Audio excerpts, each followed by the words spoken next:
About 30 people are present, and these are the sensor readings. We'll quickly report on the protests in Iran. The entire Iranian Revolutionary Guard Corps and its missile units are now on highest alert. The situation is worsening. This is Mashhad. After the Iranian security forces opened fire, angry protesters poured into the streets. Many more people have gathered now compared to yesterday, according to local residents. They are continuing the protests, chanting for the overthrow of Khamenei. This is Mashhad. President Trump stated that it seems Iran has lost control over Mashhad, and that the city is currently under the control of the protesters.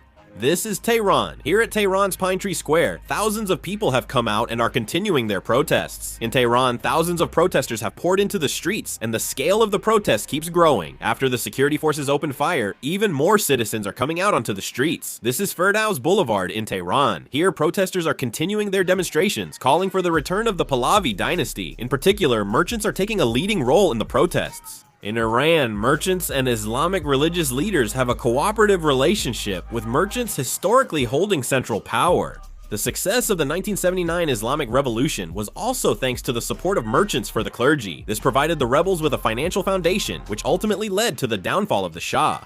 But this time, the merchants are turning against the Islamic regime. This is a scene from the protest in Tehran. You can see the flag from before the Iranian Revolution waving at the Tehran protests. This is Tehran, and the protesters are continuing their demonstrations by banging on various pieces of iron and metal. The Iranian Revolutionary Guard has also been deployed nearby, but despite this, the protesters are pressing on and moving forward. In Fardas near Tehran, Iranian security forces fired on protesters, and gunfire is still heard. The person filming said many bullets were flying. This is Shiraz. With Starlink, the once blocked internet is now connected, allowing videos from different places. Citizens are protesting angrily at night in Shiraz. The protesters set fires on roads and built barricades in various places. This is Karaj, Iran. In Karaj, the city hall was completely burned down due to attacks by the protesters. This is the scene of Iranian protesters taking to the streets. The protesters showed their smartphone screens as a sign of protest against the internet shutdown. The crowd keeps protesting, shouting death to Khamenei. All buses used for transporting Iranian security forces are burned, apparently while parked and empty.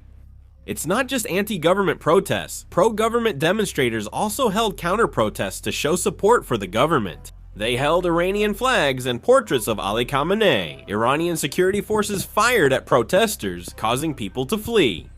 Time magazine reported that security forces killed 217 people by gunfire in 6 Tehran cities yesterday. Meanwhile, Tasnim news agency, which is affiliated with the Iranian Revolutionary Guard, claimed that peace was maintained in all cities of Iran and that there were no reports of unrest.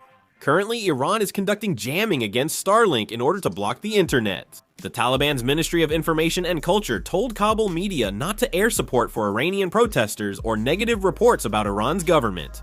X switched the Iran flag emoji to the pre-Islamic Revolution flag, which users reported on social media Friday. The United States State Department warned Iran against cracking down on protesters and cautioned it not to test America's patience. Mark Carney, the Canadian Prime Minister, condemned Iran's violence against protesters and expressed support for the Iranian people on Friday. I'll upload another video if there are more updates. Thanks for watching.